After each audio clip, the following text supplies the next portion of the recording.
I'd like to begin by acknowledging the traditional owners of the land in which we meet today. I would also like to pay my respects to the elders past and present.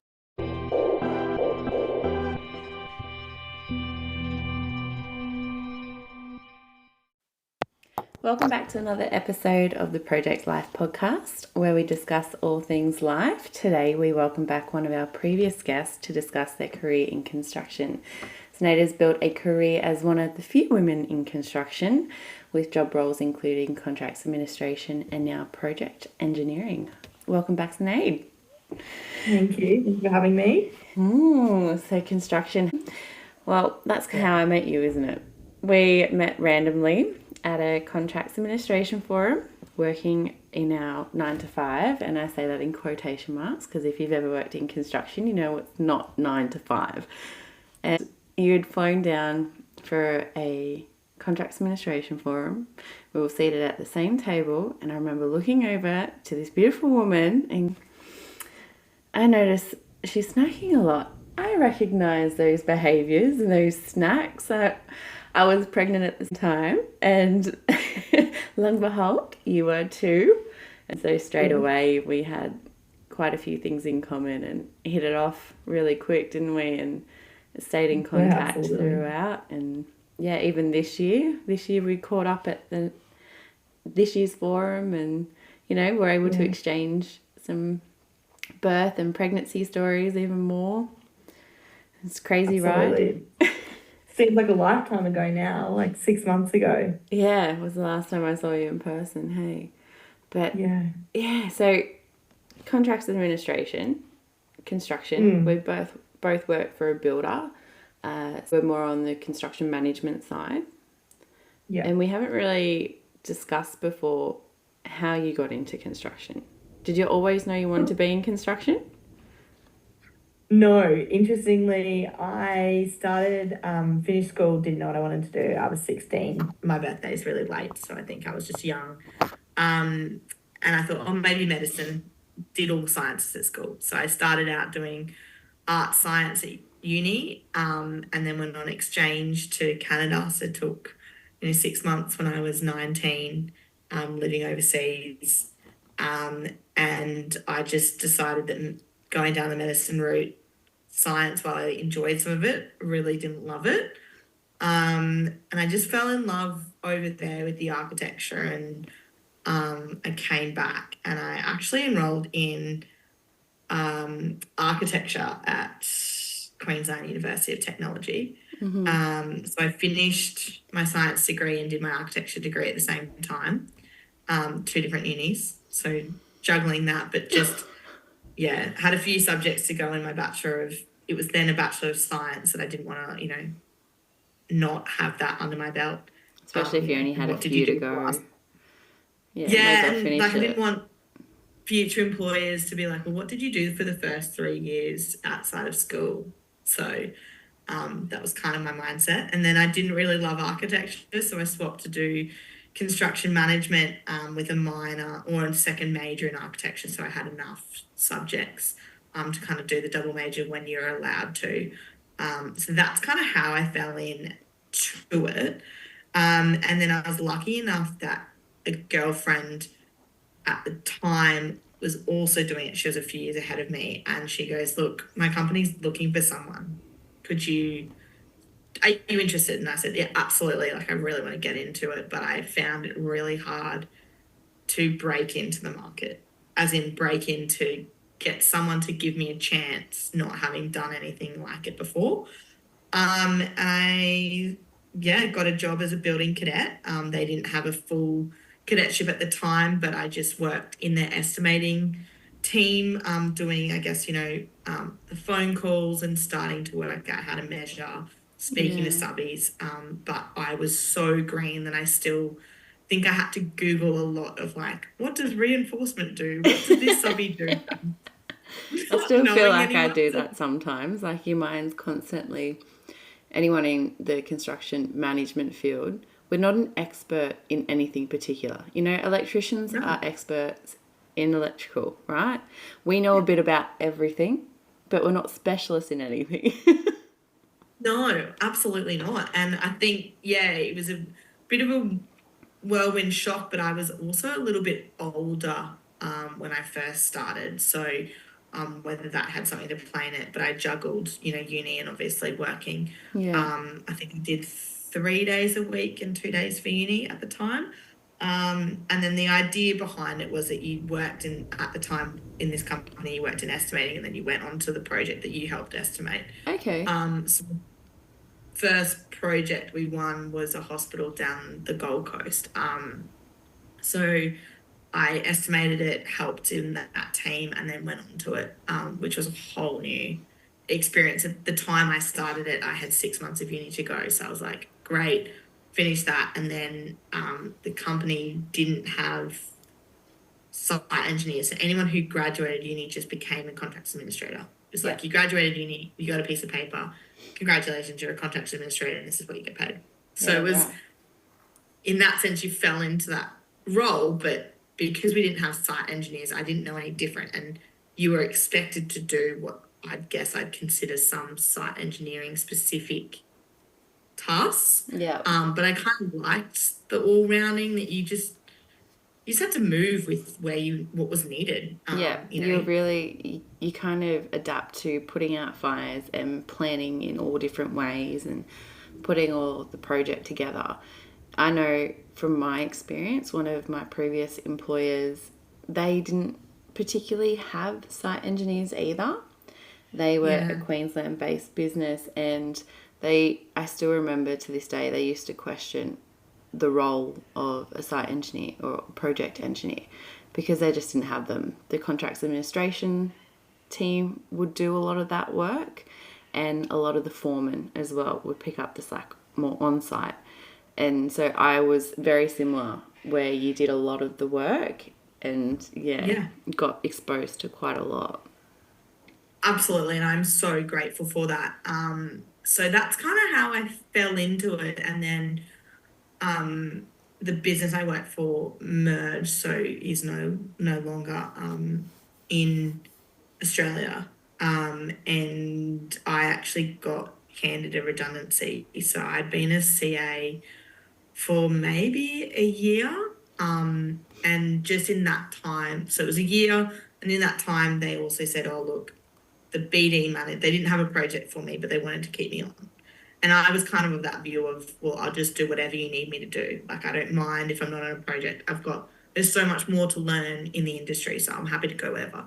So I did a bit of a BD role, but more on like the submissions. So doing the non-price criteria for submitting So was it tenders, which, more like a bid coordinator, like what we tend to yeah, have like I now? met a few clients, but not really. It was more a bid coordinator role, and liked that side of things. So like looking at it and working out what you needed to put in and compiling it and using a bit of the architecture in terms of like the graphic design and creativity to come up with your cover pages and your templates or whatever that was needed. Where you had a little bit of free range, obviously you had the set templates, but to put their photos in and things like that. So did that for I guess 6 months really while they were on maternity leave, and then from there got my redundancy letter, which if anyone has been through redundancy when you're so new to a role, really hit hard. And at the time, I couldn't see that it was the biggest blessing in disguise, that people were then going to start leaving, and they did start leaving this business. And I was just fortunate that they pushed me out, but with a paycheck in hand, and landed another role, but again, struggled to have the confidence to do my role, and had a lot of self-doubt that I could do it, just not, I guess, being made redundant and going, I know it's not personal, redundancy is not personal, but that didn't really help it. And as it turned out, the company I used to work for before my redundancy made all their females redundant, All the females got made site-based, redundant. all site-based females redundant. So when I left, there were no site-based females. This kind So of, just that little bit there, I'm going to go off on a tangent. I had a yeah, podcast recording a while back, and even off the record, we were just talking about her current roles, and she had just been made redundant on one of her with her previous employer. But what they did, they got rid of every single female in a higher position instead of the floor. All the management that was female, they pushed out. Not one man got made redundant. wow. Yeah, it just reminded me of that when you said that, and I was just like having this conversation with this lady, and I couldn't believe it. She's like, we've spoken to lawyers, and it is so highly illegal what they've done, but no one has the funds or anything to push forward in a legal manner. So it's very, yeah, very unfortunate Yeah, that this is still occurring, isn't it? Like, absolutely. And this, like, I was obviously junior, and it was a big shock when there were two of us at the time that got made redundant, and it was only our state, I think, where that happened, and each state potentially is run slightly differently, but that was just what happened, and then yeah, and so worked at this other firm for 11 months, and it was a big learning curve because I was put on a project where the project manager, sorry, wasn't really around. So I kind of had to run the show, but I'd only really been a CA for a year. So didn't, just really struggled to yeah. just not have that support and not have anyone to lean on, so that I could grow in my role and learn whether I was doing things right or wrong, because I didn't You don't know. know any different, do you? You don't know what you don't know. And that's why you need Absolutely. these people in these roles above you that have that expertise, or even just other people with a little bit more experience that you can bounce off.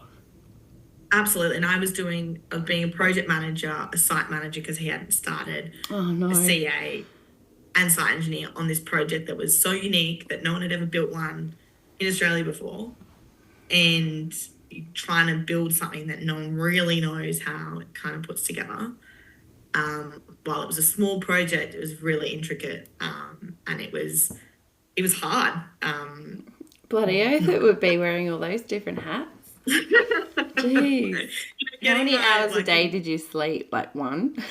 Just how would you, um, how did you manage your I time?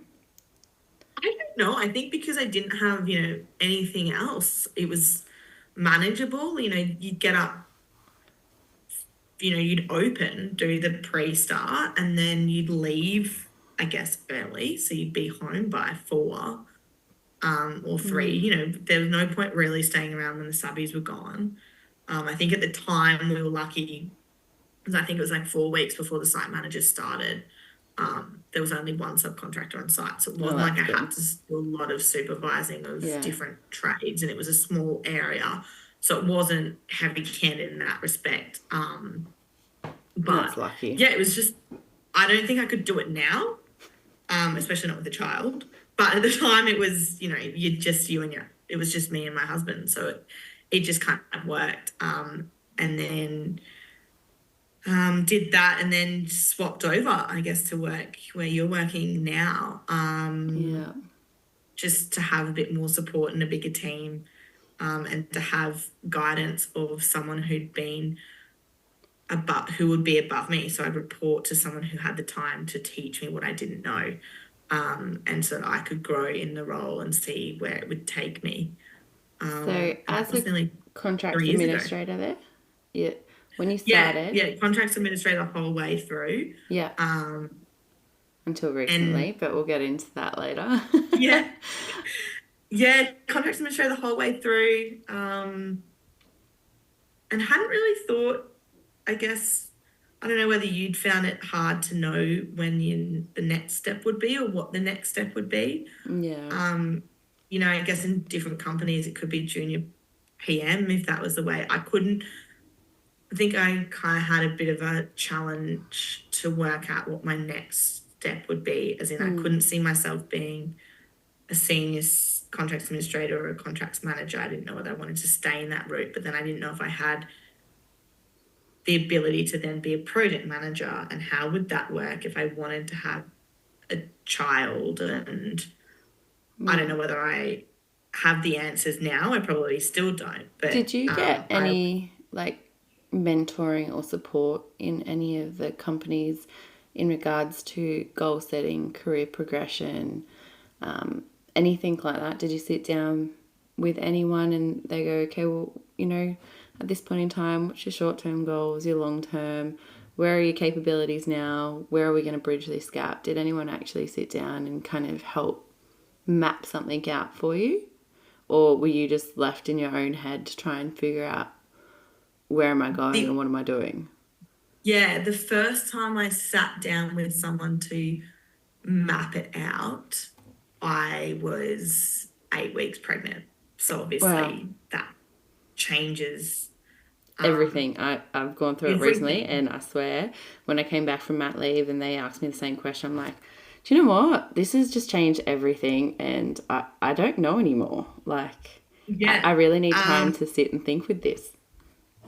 Absolutely agree. And I think each year, just depending on what project was on or who I was with, my mind kind of changed as to what it was. And don't get me wrong, I've had the same, I've been really fortunate to have a general manager at 2 companies. I've kind of, I guess, followed him in a way, who has supported me, and we've constantly had conversations, but nothing, you know, goal setting in terms of what's your short term, what's your medium, what's your long. And I probably find that really hard to write down because I feel like my mind changes a lot just depending on, you know, what project it is or who the team is, or what I guess also if I have self-doubt at the time when I need to goal set compared to if I'm like, no, I've got this, like I've got no imposter syndrome or anything Literally like that. where your mindset's at the time. Yeah, I've had that as well. Yeah, so I just can I actually do that job?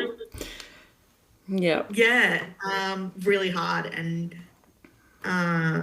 then I guess being pregnant and then having a child, your mind shifts again. You know, you're no longer just career focused. You're trying to split your time and your energy.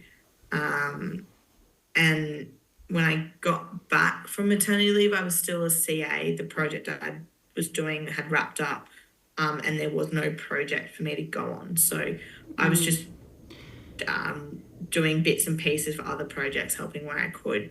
Obviously, I was only working 3 days a week. So getting back into the routine and, you know, the sickness that obviously came with starting daycare. And I probably, for the first month, really wasn't in the office or was doing little bits and pieces because you back to using your brain that you hadn't used for 6 months, or remembering things. Like my memory is shot. I don't know how you feel, but I can't remember a past I try to save myself. Like I just really struggle with the small things.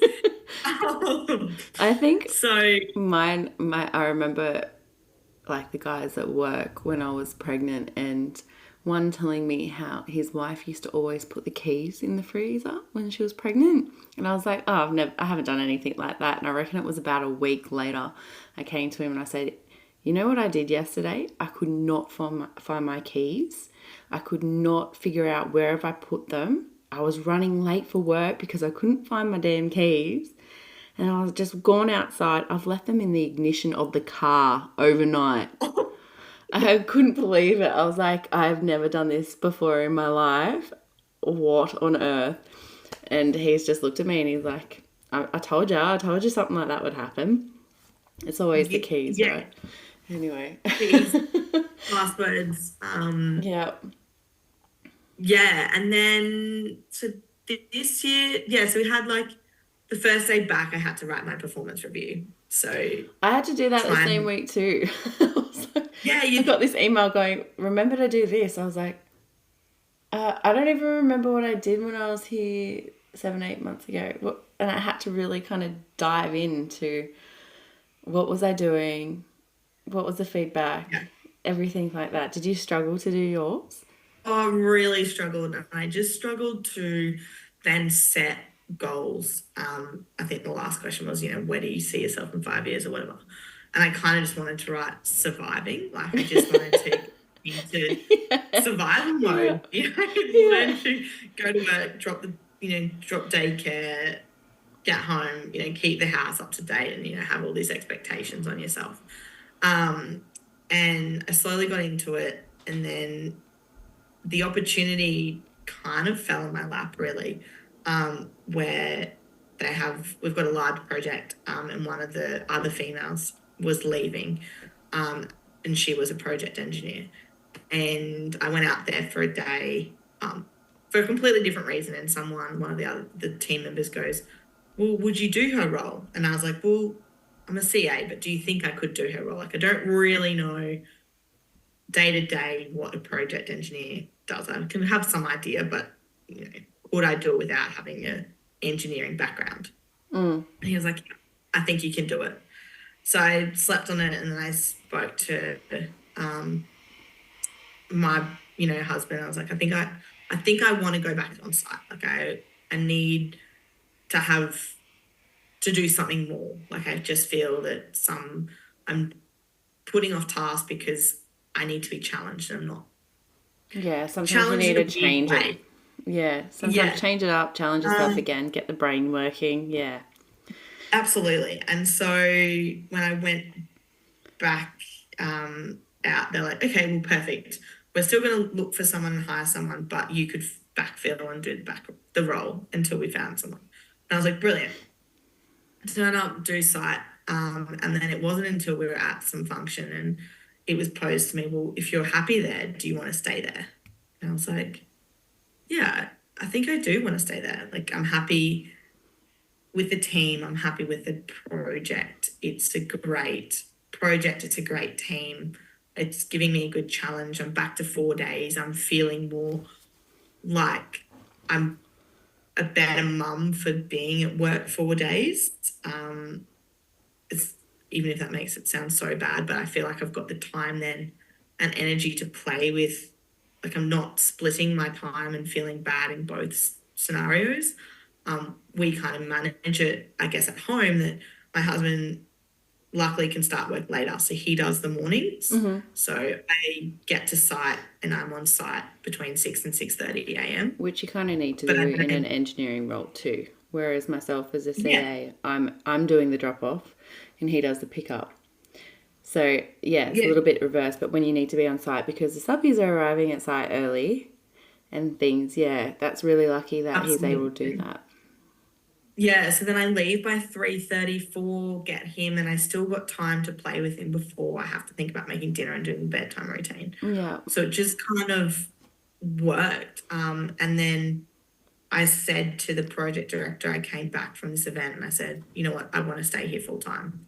And I was just expecting I'd do the role, not change of title or anything like that. But within an hour, I had a new contract and a change of title. Yeah, I know, and you didn't tell me. I found out on LinkedIn.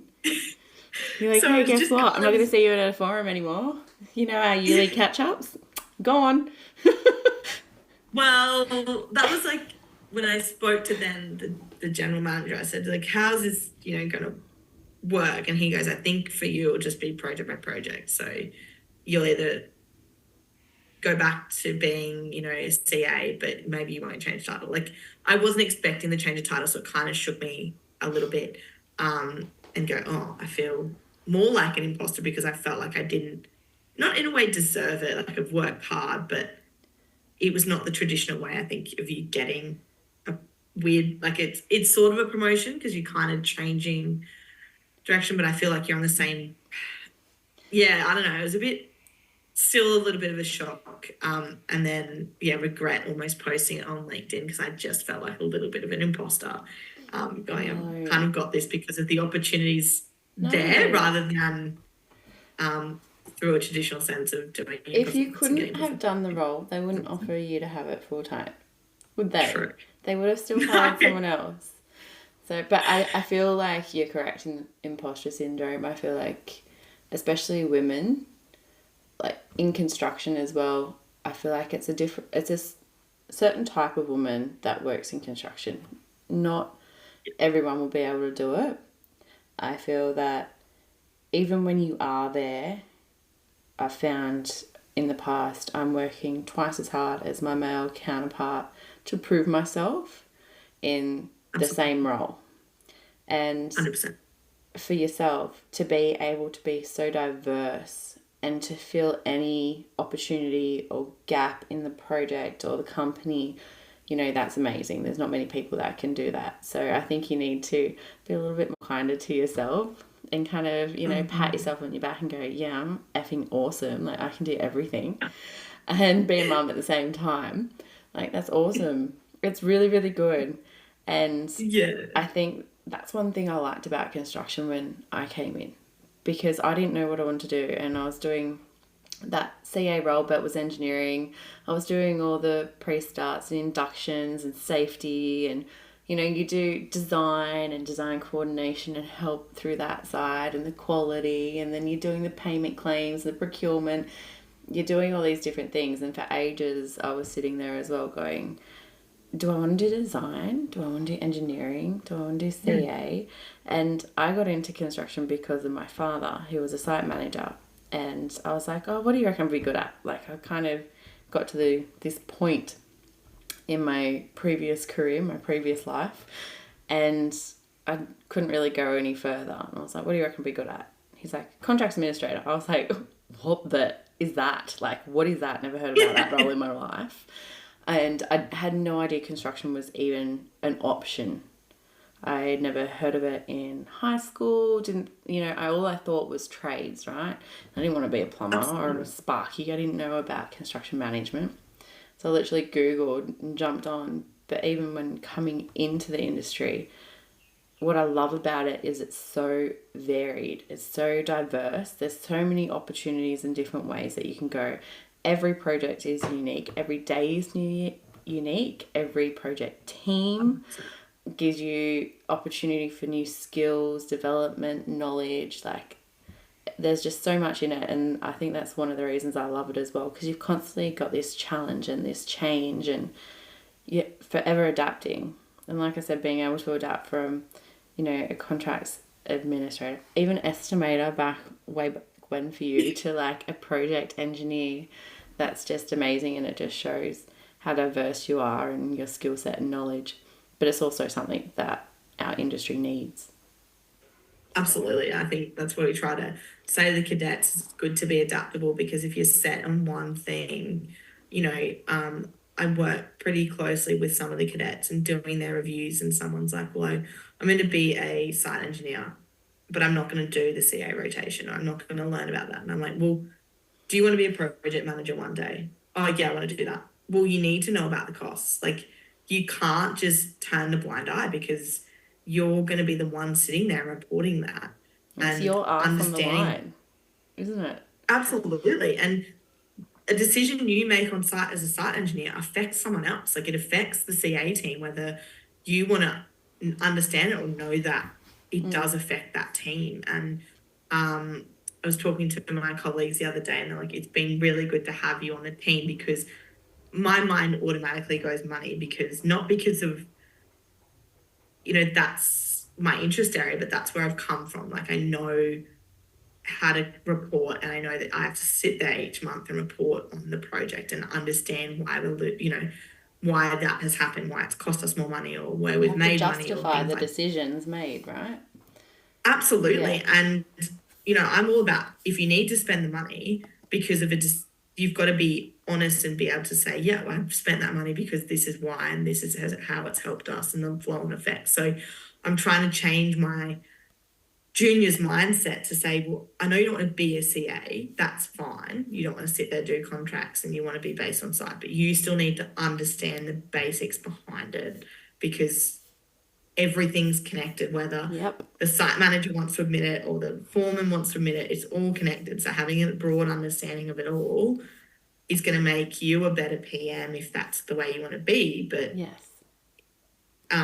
so it is, yeah, it's a challenge to try to get people, because I think junior staff or staff just coming into the industry see it as rather boring, and you're just sitting behind a desk, to change that mindset. I mean, CAs, I don't know how you found it, but they're so hard to come by. They Like are. recruiters going They're going crazy nuts trying for them. to find them. Yeah, Yeah. like my maternity leave, I think each week I'd get a recruiter. Like I was on maternity leave. My Yeah. LinkedIn is not open. Yeah. And it was still recruiters coming every week saying, would you swap? And it's like, no, I'm Are on you maternity happy where leave. you are? Like, what do you need? And, do you want this? Do you want that? What do you need? And they're trying to like bait you to find out, okay, well, what is it that I can kind of dangle in front and get a jump across or something? I'm like, no, I'm happy where I am. Thank you. Absolutely. It's just madness. And I don't know why that is. I think COVID and just the escalation of materials hasn't helped because, as I was saying to someone, all you're reporting is negatives. Like you're not coming with any positive news each month. Like you've got negative news. So that becomes, even if you can switch off and you not get involved, like emotionally involved. I don't know. I get so invested in it that I, act like it's my money when I know it's not. But Yeah. I get upset when I've made a decision it's going to cost me more money and I don't have any good things to report. I think Yeah. to me that's where some CAs, that's why they're so hard and they go in different directions because they don't want to do that or they move up quickly.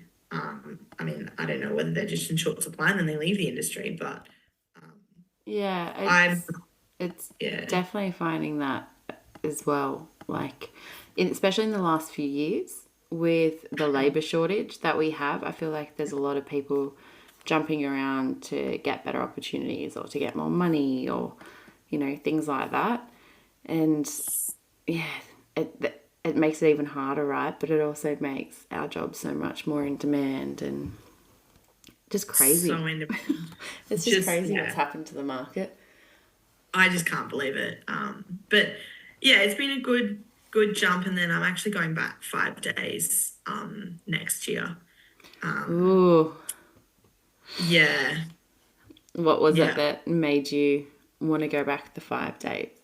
Um, I think in terms of like personal life, not that we want to have if we're lucky enough to think about having another one, um, just to start that, process, not the process, but can't think of the right words, but to have that financial and then a little bit of behind us, and then also the ability to then access full time maternity leave as Yeah. well. As silly as that may sound, I Not at think the all. sweet spot for me probably is 4 days. I did love my 4 days. But we'll see how 5 days goes. And I figure that if it is a real big disaster, I just drop back to 4. Yeah. The worst thing I don't want to do is be working 5 days but not being paid for 5 days. Yeah. Like, if we can balance it that I start early and finish early, and our son does love the daycare he's got. We're lucky that he enjoys it. He's a very social baby. So he loves going there. So that's not a challenge for us yet. And I think, yeah, just having that ability to drop everything. And at the moment, I'm able to just walk away. Close the computer. I don't think about it. I may, if there was something urgent that I was waiting on, I might check it once he's asleep. Yeah. But from when I leave site to when I pick him up, I'm not thinking about work. I'm switched off. Yeah. Um, You feel so I like you've think done that was, I everything you made the need to get decision. done. Just, Yeah. yeah, Whereas I when I feel get like, there, I just smash it. yeah. And I don't. Whereas if you had like the 3 days, you're constantly thinking about all the stuff you've got to do and go back and do or what you haven't done. So Yes, yeah. and that's Whereas what I think I struggled with. yeah. I think it will be, don't get me wrong, I think it'll be really hard, and I definitely still get the mum guilt, if he's awake and screaming it when I'm leaving because I'm leaving for the day. That's challenging. But I, I I grew up where my mum, I went to daycare from 3 months old. So I grew up with both my parents working full time. They've done really well in their careers. So I've seen that. Yeah. And I'm grateful for that. And we had other opportunities that we might not have had if they weren't doing that. So I think that's where I came from. So while it was really hard and I thought it'd be a lot easier to go back to work, I didn't miss it, even though I thought I would. I think now that I'm in the swing of it, it's more enjoyable, and also on a project, it's Yeah, obviously more enjoyable as well. that's great. So say what 5 days brings. Time will tell. Time will tell. Thank you so much for sharing your journey in construction today. Before we let you go, I do want to ask you, what would you say to women considering construction, and what would you say is the biggest challenge for women in construction today? I think the biggest challenge is finding senior managers who are female, and having someone to look up to. I think there's a shortage of them. So I think that to me is one of the biggest challenges. You go, well, can I do it? Because there's no one above me that's a female. So am I going to be the one that's able to do it? I think that is my biggest challenge. And I think to girls who are thinking about it, I think there's so many different avenues in construction that we just don't discuss. So that there's a whole world out there that are not engineers, they're not architects, but they're still involved in the construction of a building. So I think it's a big challenge for the schools to get behind it, because certainly at school I knew nothing about it, and it was just how I fell into it, really, at the uni at the right time at the right place. But it's such an amazing career, because I always think about the first job I did, and I was building a hospital where we were building operating theatres, and I was like, one day this room is going to save someone's life. That I've helped build it in that sense, and being on site and then seeing it, and then you maybe one day get wheeled into this operating theatre. You're like, I know how it's put together. I find that a bit fascinating. So, and I think there's certainly a lot more girls interested in the industry than there was when you and I were both probably going through it. Yeah. I know I personally had a few challenges in the industry. There's still some men, I guess they're stuck 100%. in their old ways. But I have found that the more women come in, the more opportunity the men have as well. Like my project managers are leaving early to take their kids to swimming lessons, or going to a Father's Day thing at the school, where my father was never given that opportunity. He said to me when I told him that, he goes, if I had asked, they would have showed me where the door was. He was worked so hard back in the day. So by having women in there, I feel that they've had to open more flexibility into the workplace, and it's given the men that opportunity as well. So hopefully we can continue to develop throughout the industry and build the women in there. But thank you so much again for joining us and sharing your experience and your expertise in the industry. Hopefully, never know, maybe we'll have you on again. Third time's a charm.